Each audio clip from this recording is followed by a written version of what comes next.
I rise before you to sponsor a measure that aims to make government assistance accessible not only in law, but in practice. I humbly seek your support for the passage of Senate Bill number 155 under Committee Report number 8, an act simplifying the documentary requirements for accessing government financial assistance and for other purposes.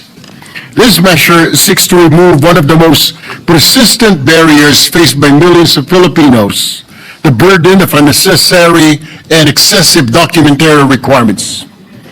Alam po natin na sa bawat programang pangayuda ng pamahalaan mula sa medical assistance, burial assistance at iba pang financial assistance, ang isa sa mga pangunahing reklamo ng ating mga kababayan ay ang sandamakmak na hinihinging requirements bago mabigyan ng ayuda. Birth certificate, barangay clearance, certificate of indigency, certificate of residency, minsan kailangan pa ng photocopy, notary public certification from multiple offices. Hingi lang po ng konting ayuda, kailangan pa po ng diploma, kailangan pa po ng mga kung ano-ano pa, marriage contract. Sa proseso pa lang na yan, ubos na po ang oras, pamasahe at lakas ng mga Pilipinong higit na nangangailangan ng tulong. Mr. President, my dear colleagues, our goal is simple: to bring government assistance closer to Filipino people without drowning them in bureaucracy. The people who need help the most are often the ones who struggle to make complex, burdensome paperwork. Many of them don't have IDs, residence certificates, or proof of income because poverty makes it hard for them to get these documents.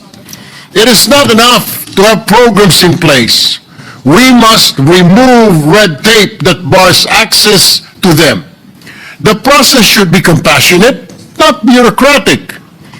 Hihingi lang po ng pampalibing, 5,000 ay bibigay ng pamahalaan, kailangan pa ng katakot-takot na papeles. Kung kailangan niya na pong dalhin ang ikang baol para sa mga papeles na ito ay kailangang dalhin daw. Napakahaba po, Ginoong Pangulo, at ang masaklap pa, papabalik-balikin pa ang pobre na pamasahe lang ay problema na nga. Kailangan ng lumabas ng pasyente sa araw na yon, bababalik pa sa Biyernes o next week. Marami sa kanila ay nakatira sa malalayong barangay, walang access sa internet o printer. At kailangan pang mag-antay ng ilang araw sa mga opisina ng gobyerno. Under this bill, Mr. President, all national and local government agencies and instrumentalities, including but not limited to DSWD, DOH, PhilHealth, and PCSO, will be mandated to standardize documentary requirements to only those strictly necessary to establish eligibility. Beneficiaries in need shall only be required to submit 1. Valid ID, 2. Billing statements, and 3. Referral or endorsement letter issued by the city or municipal social welfare and development office or duly authorized local social worker or original or certified true copy of medical certificate, medical abstract of death certificate, whichever is applicable, and process request for assistance maximum of 3 working days upon submission of complete documents. In short, this bill promotes efficiency, transparency, and compassionate governance. Simplification does not mean we remove accountability.